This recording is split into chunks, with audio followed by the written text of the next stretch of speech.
Princess, welcome to my channel, and today I'm back with some more prophet stories. Today's prophet story is about Prophet Musa, so let's get it on to the video. In the olden days, in the land of Egypt, there lived a oppressive ruler called Pharaoh. He thought he was God. He made everyone think that he was God and commanded everyone to worship him. One night he had a dream that frightened him. His dream was about his amazing palace being burned down with fire coming from the east. He immediately summoned the most renowned soothsayers and asked them for the interpretation of the dream he had seen. The head soothsayer said that his dream meant that a child will be born into the Bani Israel, and when he grows up, he will destroy you. When Pharaoh heard this, he immediately commanded that every newborn child will be killed. And when the mother of Musa gave birth to Musa, she was very frightened. God commanded for her to put her baby in a basket and put it in the river. When the basket went downstream, the wife of Pharaoh found it, and when he found such a beautiful baby boy, he decided to keep him as her own. In this way, Musa was saved from being killed by Pharaoh. Musa grew up to being the prince of Egypt, and one day when he was walking amongst the people, he saw an Egyptian man being rude to one of the slaves.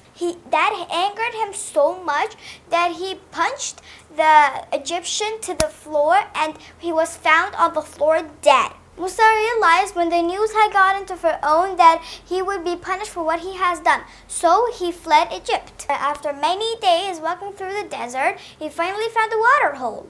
Here he found some shepherds watering their sheep and two ladies standing behind him. He asked them what the matter was, and they said that they were waiting for the shepherds to finish watering their sheep. They said they were waiting for the shepherds to finish watering their sheep so they could take water. When Musa heard this, he immediately took the bucket and filled water for them.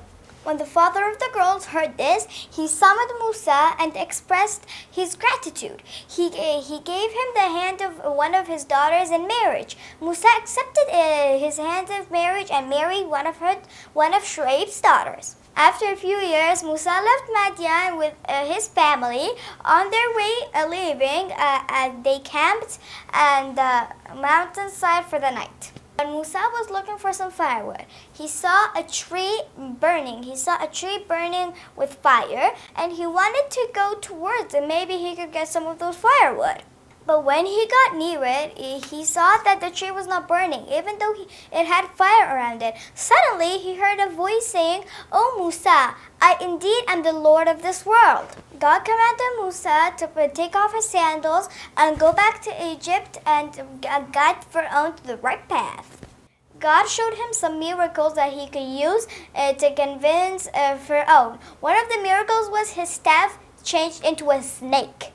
But Pharaoh was stubborn and did not accept the truth. When Musa showed him the miracles, he just claimed that they were magic and summoned all the great magicians of the land and told them to do the same thing.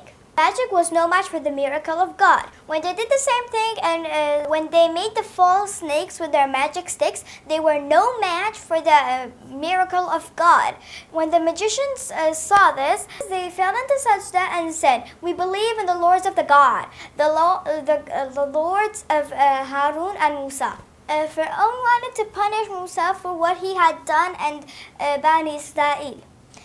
But God commanded Musa to take all the people and leave Bani Israel. When the people came to the sea, by another miracle, the sea was parted into two parts. The people of Bani Israel left Egypt. When Pharaoh and his troops tried to cross the sea, they drowned, and in that way, God saved Musa and Bani Israel from Pharaoh and the magicians. I really hope you guys enjoyed this video. If you did, give this video a like, subscribe to my channel, and I'll see you guys in the next one. Bye guys!